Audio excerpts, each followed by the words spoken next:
Jens Hocking? Ja. Jens Hocking. Ja. Du har haft en masse danske hits, og så gik karrieren lidt i stå. Hvad skete der? Det var fordi, at jeg gik hen og begyndte at drikke jo.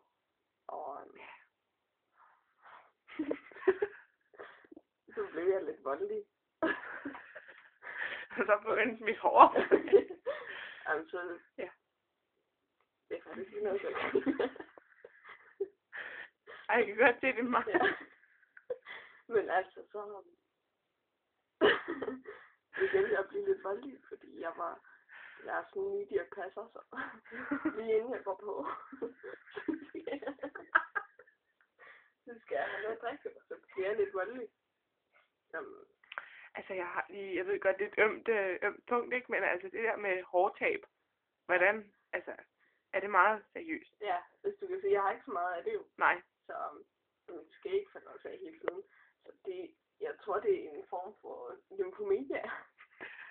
Det er, men, ja, det er en sygdom.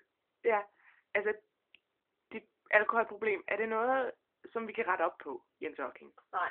Nej. Det er for sent. Altså, jeg har drukket i halvanden måned. Jeg har drukket i halvanden måned. Så det er for sent nu. Ja. Jeg synes, det er lidt sjovt, du sidder der med briller på.